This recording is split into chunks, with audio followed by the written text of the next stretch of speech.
செப்பனியா 3ஆம் அதிகாரம் 15வது வசனம். கர்த்தர் உன் ஆக்கினைகளை அகற்றி உன் சத்துருக்களை விலக்கினார். இஸ்ரவேலின் ராஜாவாகிய கர்த்தர் உன் நடுவிலே இருக்கிறார். இனி தீங்கை காணாதிருப்பாய். இந்த இஸ்ரவேலில் மீதியானவர்களுக்காக ஆண்டவராகிய கர்த்தர் சொல்லுகிற காரியம் என்னவென்றால், கர்த்தர் உன் ஆக்கினைகளை அகற்றி சத்துருக்களை விலக்கினார். ஆக்கினைகளை அகற்றுகிறார், சத்துருக்களை விலக்குகிறார்.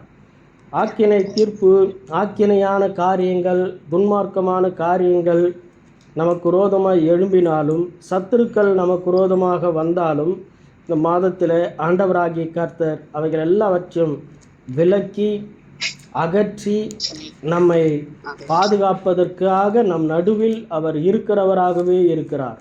அவரை குறித்து வேதம் சொல்கிறது, இஸ்ரவேலின் ராஜாவாகிய கர்த்தர் உன் நடுவில் இருக்கிறார். நமக்கு என்றைக்கும் ராஜாதி ராஜாவாக, கர்த்தாதி கர்த்தாவாக அவரே நம் நடுவில் இருக்கிற ஒரு தேவனாய் இருக்கிறார். ஆகையினால தீங்கை காணாதிருப்போம். முதல்ல அவர் செய்கிற ஒரு காரியம், ஆக்கினைகளை அகற்றுகிறார், சத்துருக்களை விலக்குகிறார். அதன் பிறகு கடைசியாக செய்கிற காரியம், ஆகினால நீ தீங்கை காணாதிருப்பாய். அப்படின்னா அதுக்கு நடுவில் ஒரு காரியம் இருக்கிறது. ராஜாவாகிய கர்த்தர் நம் நடுவில் இருக்கிறார். அவர் நம் நடுவில் இருக்கிறது நிமித்தம், அவர் தேவாதி தேவனாய் நம் நடுவில் இருக்கிறது நிமித்தம் நமக்கு தீங்கு வருவதில்லை. ஏனென்றால் அவர் ஆளுகைக்கு உள்ளானவர்களாய் நாம் இருக்கிறபடினாலே நாம் இனி தீங்கை காணாதிருப்போம் என்று வேதம் சொல்கிறது. பிரியமானவர்களே, இந்த வருஷத்தில், இந்த 7ஆம் மாதத்தில் ஆண்டவராகிய கர்த்தர் நம்மை கொண்டு வந்திருக்கிறார். ஆகையினால இந்த மாதத்தில் அவர் நம் நடுவில் இருக்கிறவராய் இருப்பாரானால் நாம் தீங்கு காணாதிருப்போம். அவர் நம்ம நடுவிலே இருக்கும்போது எந்த விதத்திலும் நமக்கு ஒரு தீங்கும் அணுகாது. ஆகையினால ஆண்டவர் உன் தண்டனை தீர்ப்பை தள்ளிவிட்டார், உன் பகைஞர்களை அப்புறப்படுத்தினார்.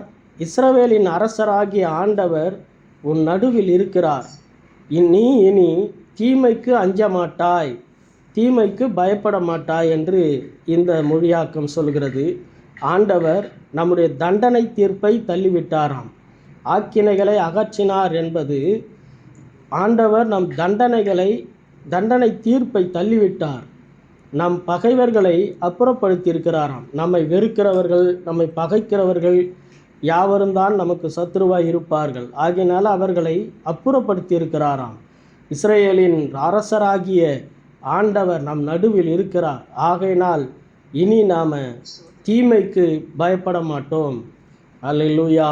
தீமை ஒன்றும் நம்மை செய்யாது. அது செய்யும் என்று நினைத்தால்தான் நாம் பயப்படுவோம்.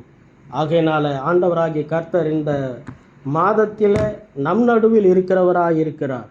நமக்குள் வாசம் பண்ணுகிறவராய் இருக்கிறார். தீங்கை அகற்றி போடுகிறவராய் இருக்கிறார். சத்துருக்களை விலக்குகிறவராய் இருக்கிறார். ஆக்கினை தீர்ப்புக்கு நம்மை விலக்கி மீட்கக்கூடிய தேவனாய் இருக்கிறார். கர்த்தாவே, உமக்கு நன்றி செலுத்துகிறோம். நீர் எங்கள் நடுவிலே இருந்து எங்களை தீங்கு அணுகாதபடிக்கு காத்து நடத்த போகிற கிருபைகளுக்காக நன்றி. இந்த மாதத்தில் ஆண்டவரே, உம்முடைய கிருபையும் உம்முடைய அரசாட்சியும் எங்கள் நடுவில் இருந்து வழி நடத்த போகிற கிருபைகளுக்காக நன்றி. இயேசுவின் நாமத்தில் பிதாவே, ஆமென்.